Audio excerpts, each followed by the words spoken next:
क्या अवचेतन मन और आत्मा एक ही है? अवचेतन मन के बारे में पृथ्वी पर बहुत सारे वर्णन और गलत फहमियां हैं। इसलिए हम चाहते हैं कि आप सभी अपनी गलत धारणाओं से छुटकारा पाए। अवचेतन मन को अपनी अंतरात्मा माने। इसे आप अपना उच्चतर मन, सच, उच्च स्व या अंतर्वाणी भी कह सकते हैं। आपका अवचेतन मन आपको जो महसूस कराता है उसे सहज बोध कहते हैं। आप एक जीवात्मा है जो पृथ्वी पर भौतिक शरीर के अंदर निवास करती है। ईश्वर द्वारा आपकी रचना पहले ही एक जीवात्मा रूप में की गई है, न कि मनुष्य रूप में। आपको एक आत्मा के रूप में रचा गया और उस आत्मा के पास एक अवचेतन मन होता है। आत्मा आपका शाश्वत जीवात्मिक शरीर है। जिस तरह पृथ्वी पर आपका एक भौतिक शरीर होता है, उसी तरह आपका जीवात्मिक शरीर आपकी आत्मा कहलाती है। और यह अगर अमर होती है। अवचेतन मन आपका वास्तविक आध्यात्मिक मन है। जिस तरह भौतिक मन शरीर का मार्गदर्शन करता है, उसी तरह अवचेतन मन आत्मा का मार्गदर्शन करता है। आत्मा और अवचेतन मन हमेशा के लिए एक ही साथ जुड़े हुए होते हैं। अवचेतन मन की भूमिका होती है। अवचेतन मन की क्या भूमिका होती है? अवचेतन मन आपका संरक्षण प्रकाश है और साथ ही यह आपकी मार्गदर्शन रोशनी भी है। यह आध्यात्मिक राडार के रूप में काम करता है। जब आप आध्यात्मिक रूप से गलत फैसला लेते हैं, तब यह आपको सचेत करता है। इसी तरह यह आपकी आत्मा की सुरक्षा करता है। लेकिन आध्यात्मिक मार्ग केवल प्रलोभनों की रोकथाम से भरा नहीं है। खुद को गलत करने से केवल रोक लेना ही काफी नहीं। सबसे महत्व की बात यह है कि ईश्वर की राह पर चलने के लिए वही करना चाहिए जो आध्यात्मिक रूप से सही है। इसलिए गलत कर्मों से रोककर आप आत्मा की सुरक्षा करने के बाद अवचेतन मन आपको उस ओर ले जाने का मार्गदर्शन करता है जो नैतिक रूप से सही है। क्या हमारा अवचेतन मन और चैतन्य मन एक ही है? अवचेतन मन और चेतन अथवा भौतिक मन दो अलग चीजें हैं। मनुष्य का एक ही उच्च रूप से विकसित भौतिक मन हो सकता है, लेकिन उसका अवचेतन मन अविकसित रह गया हो, ऐसा संभव है। सांसारिक ज्ञान हासिल कर आप अपने भौतिक मन को तेज बना सकते हैं, लेकिन इससे आपका अवचेतन मन विकसित नहीं होता। यहाँ तक कि सिर्फ आध्यात्मिक ज्ञान ही आपके अवचेतन मन के विकास में मदद नहीं कर सकता। अवचेतन मन का विकास केवल तब होता है जब आज आप इस ज्ञान को व्यवहार में उतारे। इसलिए आध्यात्मिक विकास की कुंजी शुद्ध कर्म है। आपका अवचेतन मन जितना अधिक जागरूक होगा, उतना ही अधिक मार्गदर्शन और सुरक्षा जीवात्मा जगत से आपको हासिल होगी। आपके अवचेतन मन द्वारा आपका भौतिक मन नियंत्रित होना चाहिए। कभी भी खुद को अपने भौतिक मन का गुलाम न बनने दे। आपका अवचेतन मन जीवात्मा जगत के साथ आपको जोड़ने वाली कड़ी है, जिसके जरिए आप जीवात्माओं द्वारा दी जाने वाली सुरक्षा और मार्गदर्शन प्राप्त कर सकते हैं। यदि पृथ्वी पर हर मनुष्य के पास अवचेतन मन होता है, तो लोग क्यों गलत राह पर चलते हैं?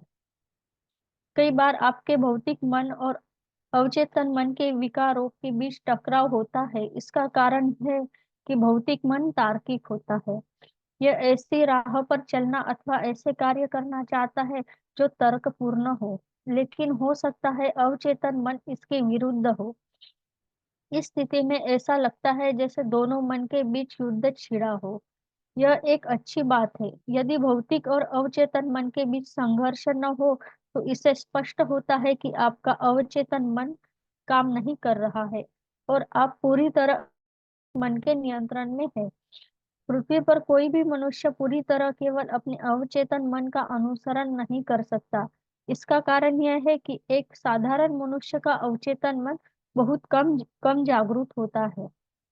फिर भी अवचेतन मन इतना बलवान होता है कि इसका एक छोटा सा हिस्सा जागरूक होने पर भी यह मनुष्य के 100% जागरूक भौतिक मन को चेतावनी देने की क्षमता रखता है। यदि दोनों मन के बीच लगातार युद्ध चल रहा हो, तो हम शांत रह सकते हैं। भौतिक मन और अवचेतन मन के बीच चलते वाले युद्ध को स्वीकार कर तथा प्रार्थना और सकारात्मक कर्म द्वारा अवचेतन मन की जीत सुनिश्चित कर आप शांति पाने की कोशिश कर सकते हैं।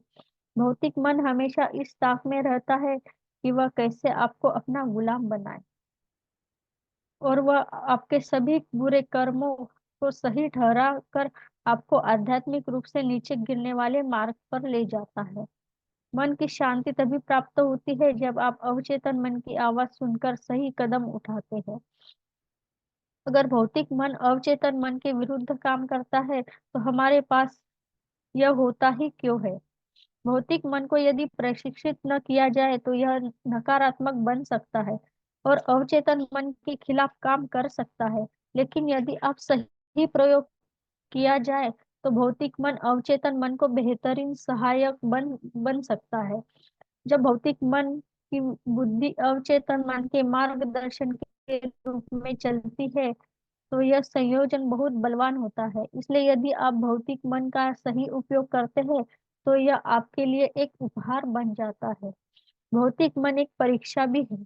ईश्वर चाहते हैं कि आप अपनी स्वतंत्र इच्छा का उपयोग करें और अपने अवचेतन मन के मार्गदर्शन का चयन करें। यही प्रत्येक मनुष्य की परीक्षा है।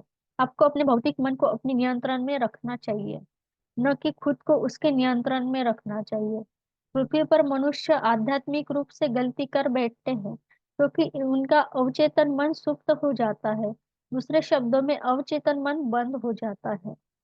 अवचेतन मन मनुष्य को आध्यात्मिक रूप से कुछ भी गलत करने से हमेशा निरंतर रोकता है। लेकिन लोग अवचेतन मन की आवाज पर ध्यान न देकर अपने भौतिक तार्किक मन की बात अधिक सुनते हैं। वे इनके निर्देशों को मानने से इनकार कर देते हैं और अपने बुरे या दुष्ट कार्यों को करना जारी रखते हैं। अवचेतन मन यह सही नहीं पाता और इसलिए वह मौन होकर सुप्त हो जाता है और अंततः पूरी तरह निष्क्रिय हो जाता है, जिसके बाद वह मनुष्य को उनकी गलतियों पर चेतावनी नहीं देता। यह स्थिति बेहद खतरनाक होती है।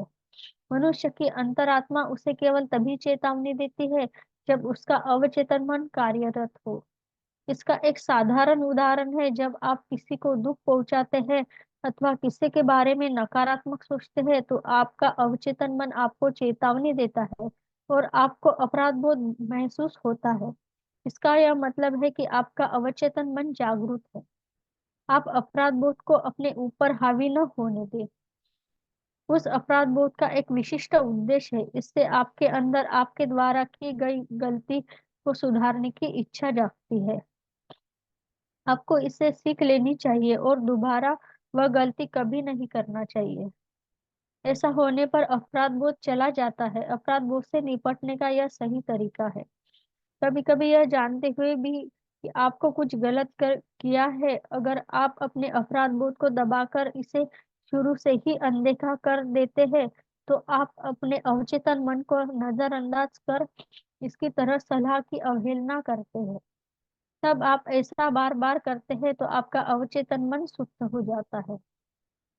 एक ऐसी स्थिति आ जाती है जब यदि आप पाप करें तो भी केवल अपने अवचेतन मन को आप चेतावनी नहीं देता, अपराध बोध खुलकर सामने नहीं आता और हो सकता है कि आप यह सोचकर खुद को धोखा दे दें। क्योंकि आपका अपराध बोध महसूस नहीं हो रहा हो, आपने कुछ गलत कर दिया ही नहीं, दरअसल आपने अपने आध्यात्मिक राडार को बंद कर दिया होता है। हालांकि ध्यान रखिए कि अपराध बोध हमेशा अवचेतन मन से ही नहीं आता। ऐसे भी लोग होते हैं जो उन चीजों के बारे में अपराध बोध पाल बैठते हैं जिनके लिए वे जिम्मेदार नहीं होते। ऐसा भी समय आएगा जब आप सब कुछ सही करने के बावजूद भी आपका भौतिक मन आपको अपराध बोध महसूस कराएगा। आपको ऐसा लगेगा मानो आपने कुछ गलत किया हो अथवा आप अपनी पूरी कोशिश नहीं कर रहे। यह अपराध बोध वास्तविक नहीं होता, इसे आपने खुद ही अपने ऊपर प्रभावित कर लिया होता है अथवा यह दूसरों द्वारा नकारात्मक द्वारा अवरोध होता है। भौतिक मन से उपजाने वाला अपराध बोध आपके लिए आपके विकास के लिए उचित नहीं होता। आप में इतना विवेक होना चाहिए कि अवचेतन मन के निर्दोषों से उपजे अपराध बोध और भौतिक मन से आने वाले अपराध बोध के बीच का अंतर आप जान सके। अवचेतन मन से आया अपराध बोध एक संकेत है, भौतिक मन का अपराध बोध एक छलावा है जो गलत सोच अथवा गलत धारणाओं के कारण होता है। और यह आपको विकास करने से रोकता है। इसलिए जब आप अपराध बोध को लेकर शांत हो तब आत्मविश्लेषण करें और किसी ऐसे व्यक्ति से बात करें जिस पर आप विश्वास करते हो। ऐसे लोगों से चर्चा न करें जो आपको खुश करने के लिए आपसे ऐसी बात कहते हो जो आप सुनना चाहते हो। ऐसे लोगों से चर्चा करें जिनके पास सच्चा ज्ञान है और जो आपको सत्य का बोध कराए। बस आज के लिए इतना ही। सभी का बहुत बहुत धन्यवाद।